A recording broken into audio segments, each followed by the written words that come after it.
Welcome to M&G Agency Life. This time, we're going full tech mode. Yep, Series 3 is all about the tech that powers the work we do here at Mearns & Gill. Because behind everything we do, there's a whole lot of clever stuff happening behind the scenes. And we're here to break it all down.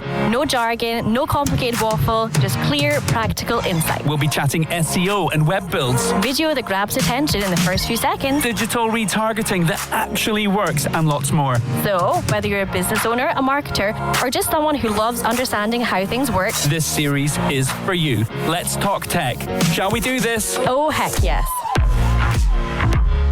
Welcome back to M&G Agency Life. It's Series 3. Let's talk tech. Yep, last episode we tackled SEO, and today we're moving into something most people experience every day, whether they realise it or not. This episode is digital retargeting that actually works. Because let's face it, most retargeting either feels creepy, annoying, or just completely irrelevant. Yeah, kind of like those Just for Men ads I keep seeing.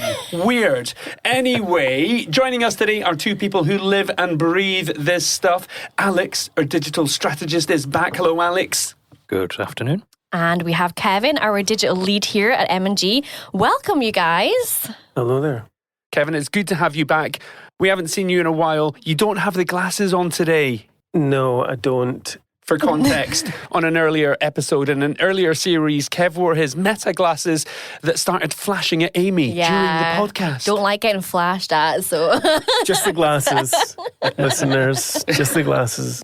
Right then, by the end of this episode, you will understand what retargeting really is and why most of it fails and, well, how to do it properly without annoying your audience. Mm-hmm. So, let's start simple. First up, what actually is retargeting? What's good about it? And why do we need it? I think retargeting is probably one of the most underused, or for me, one of the most underused and most important elements to any digital campaigns nowadays.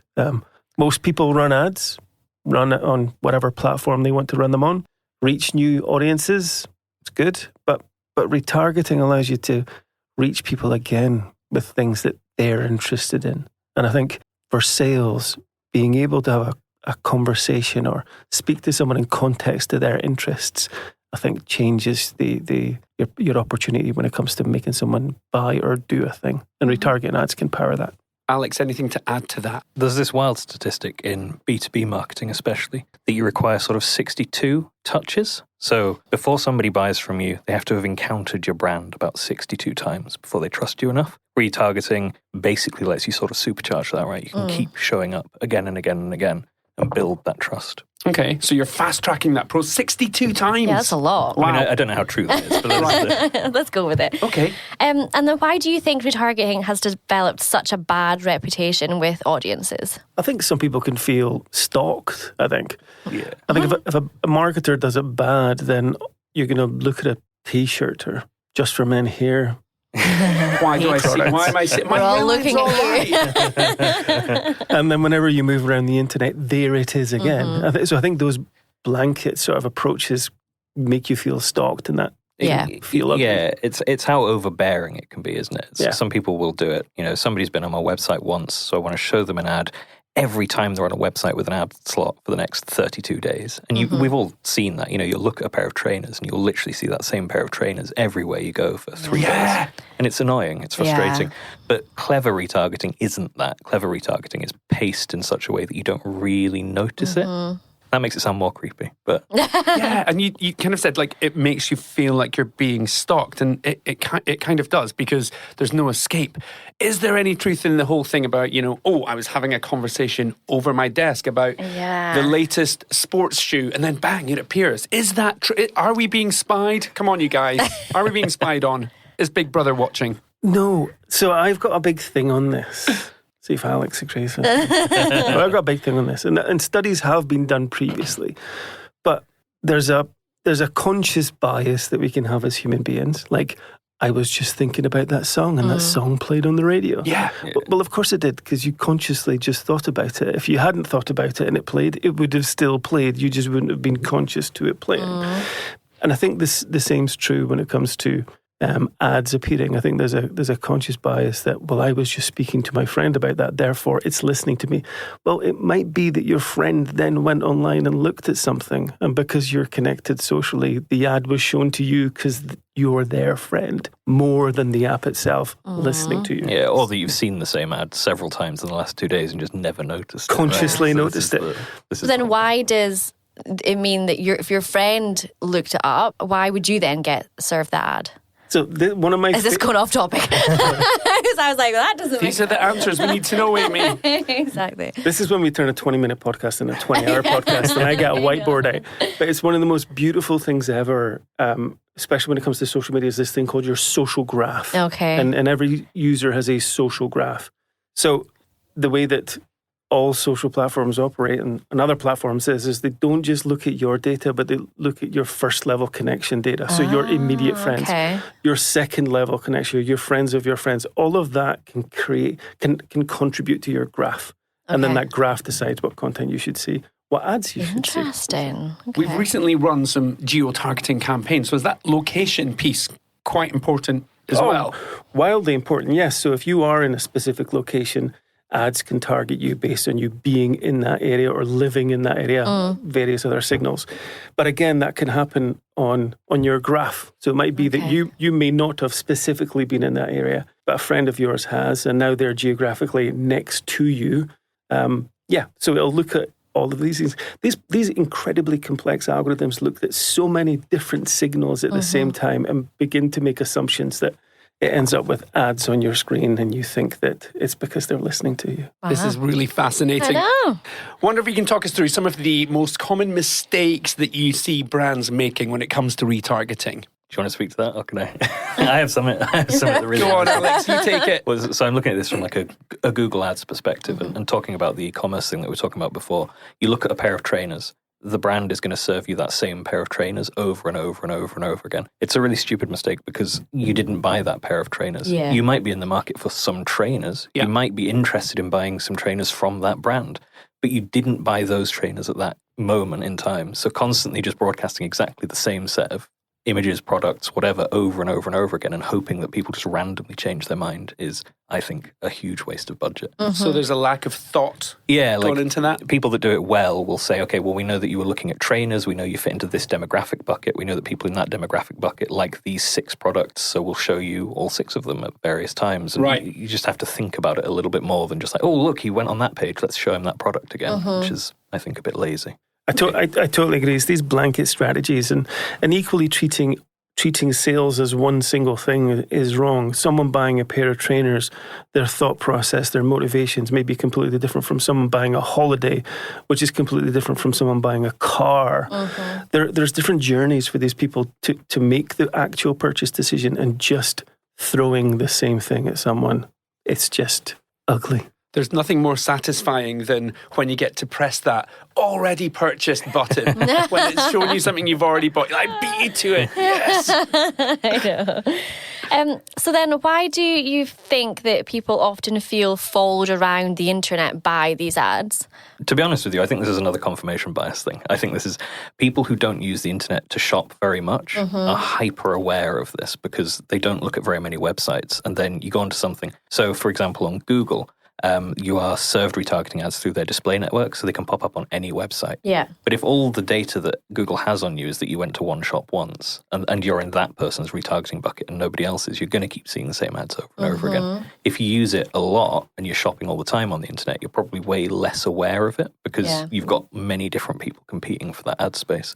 So I think a lot of it is people who are sort of fresh to the internet. They'll go on one website and they'll be like, oh, look, it's following me around. That's so annoying. It's just because they're not using it very much. Yeah, the key is to shop in lots of different shops like I do. Spend and then all you your get money. served by lots of different ads. That's one approach, absolutely.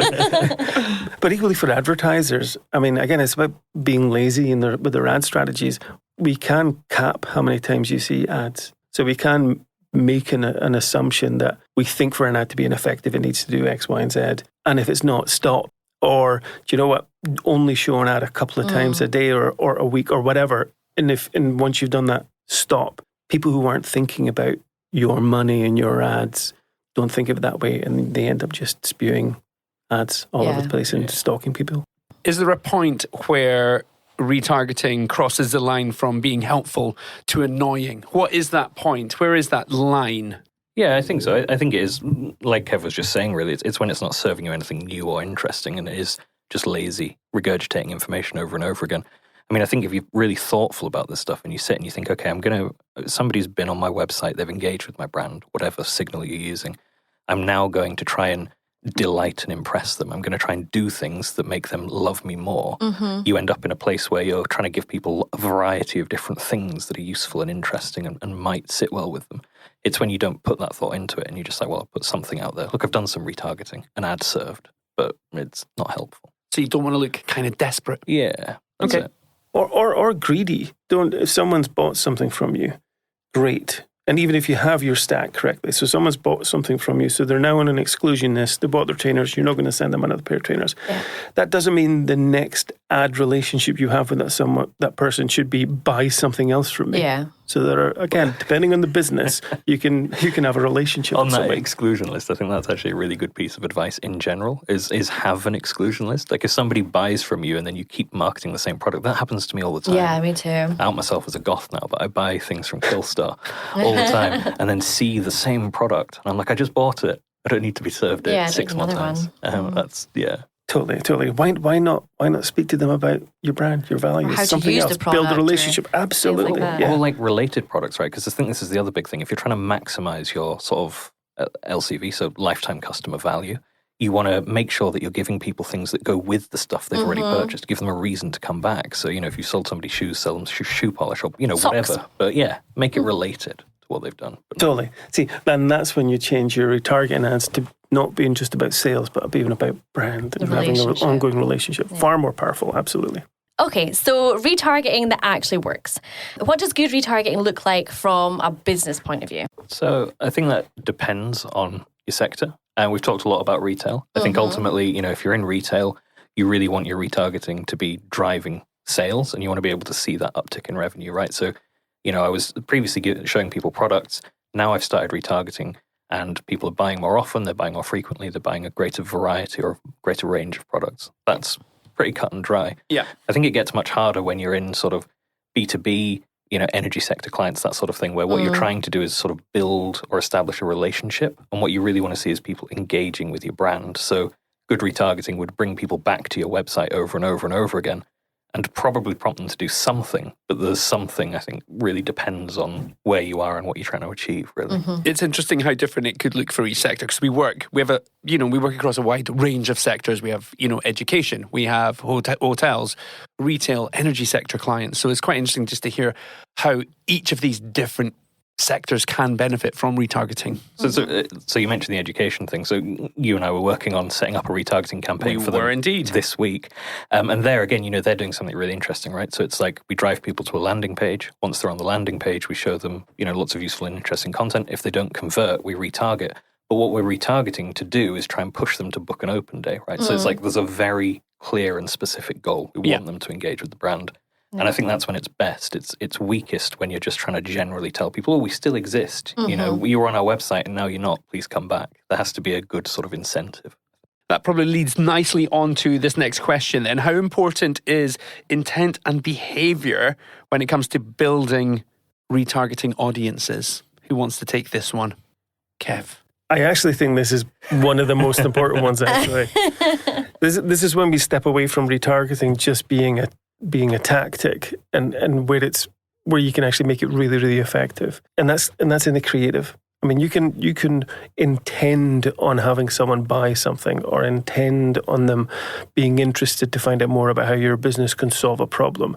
But if you cannot capture someone's attention within a few seconds, then it doesn't matter what tactic you're doing, how many times you retarget someone, you're not going to get that behavior that you want. So creative is terribly important. And that creative has to, A, meet the interest of that person, because we now know what they're interested in because we're retargeting them. So we have to meet their interest. And B, we have to meet it interestingly. So it's still our responsibilities, or the ad's responsibilities, to capture someone's attention in a way that will make them do the thing that we want to do. So it's terribly important that we know the intent and we can meet it and actually make them click. Along with the creative, so how should messaging change depending on where someone is in their journey? Vastly, not just where they are on their journey, but which platform they're on as well. We need to change the message. If they're on a social platform, we can perhaps be more passive. If they're on search, then we maybe have to be more directive. So messaging is hugely, hugely important. Yeah, I think that's one of those things where, like, when you're running multi-channel retargeting, so like when you are literally trying to hit people across sort of Facebook, when they're on Instagram, when they're on Pinterest, when they're searching Google, you have to be hyper aware of the context. Like if somebody's sitting and scrolling on their sofa, you do not want sort of really high impact messaging that's like, oh, you need to do this right now, because people are not in that headspace. So you want to be soft. And it's in sort of understanding how to modulate your language to where people are in their lives or their day. And just on that point about platforms, then, what role do platforms play? Are some better than others? Or again, just come back to who's doing what, where?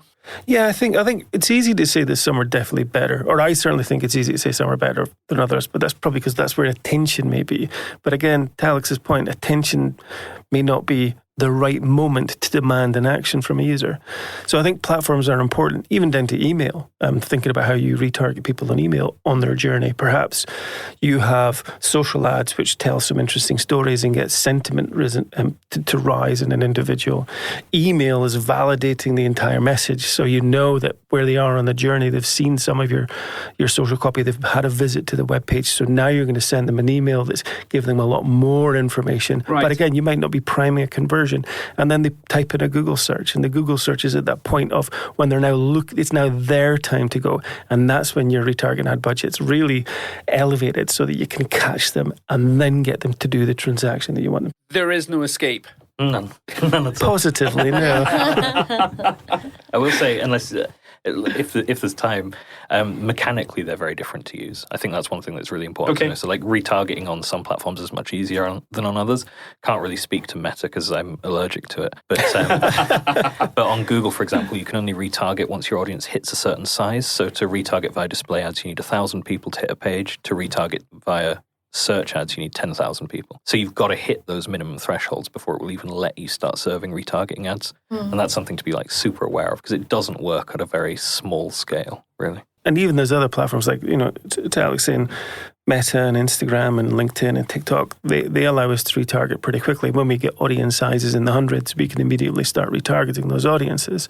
But then we have other programmatic platforms that allow us to retarget people anywhere. So on Meta, if someone engages with a piece of content on Facebook or on the website, we can retarget them on Facebook and on Instagram. And on LinkedIn, if they engage with a piece of content, we can retarget them on LinkedIn. But with programmatic advertising, if we manage to move someone from any channel onto our website and we have, say, their email address or something like that, we can create a journey that reaches them across multiple platforms and really thread an entire sort of journey out. So we can dictate that they see some sort of content on Meta, and then once they've seen it, we put an email in their inbox. And then once they've read it, we're going to target them. So different platforms, different intents, but equally different capability. So let's take a look at like the bigger picture and responsibility that businesses have when serving these retargeting ads and things. So how do privacy, consent and audience trust affect how retargeting should be done today?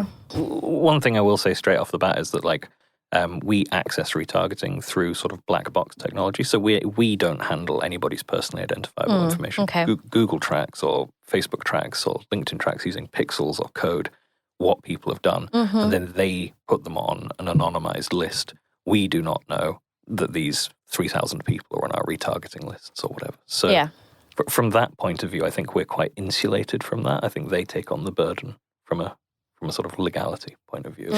Yeah, and the technology has moved on from the days of, if anyone's in the industry, Cambridge Analytica and all these negative stories that happened in the past. And, and Alex is correct.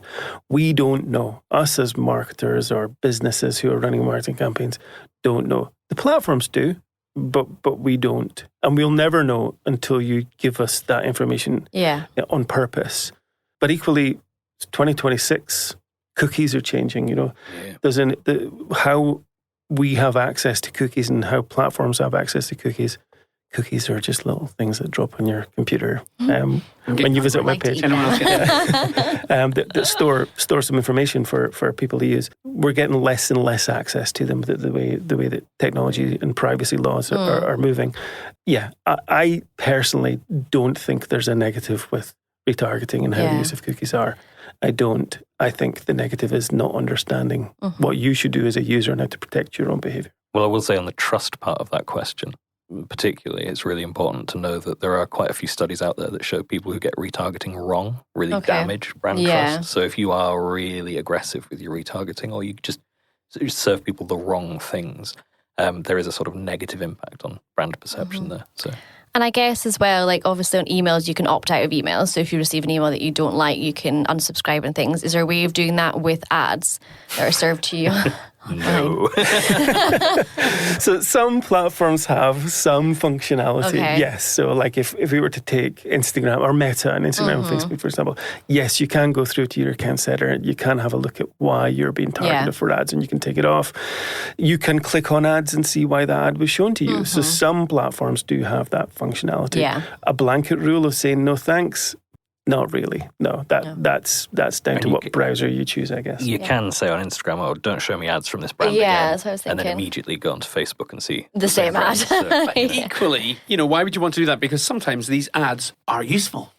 Well, I'm in that Yes. camp. I am in that camp. Yeah. I don't say yes all the time to cookie consent because I'm not a lunatic. But I do say I am more positive to cookie consent than negative because I do want an internet that is relevant to me. Yeah. Me too, which is why I don't understand why I'm seeing these just for men adverts. No idea. Yeah, I wonder why. So then to wrap this bit up, if there's a business who's maybe new to digital advertising, retargeting, but they're interested, what should they do? Speak to us, I guess. Yes, absolutely. But I guess it is quite complicated to do something like this on your own properly. Yeah, it is. But it's not impossible. I would say that as long as you sort of follow basic good practice and you follow basic principles. And I think the other thing that is really important to know is that it's not massively expensive, or it doesn't have to be. I mean, I can't speak to platforms like Meta or LinkedIn. Certainly on Google, you're paying a fraction of the price you'd pay to land new customers on your website. So it can be budget friendly, value friendly. It can be quite budget friendly. I think it's just important to make sure that you're setting sort of good limits and you're doing the things properly.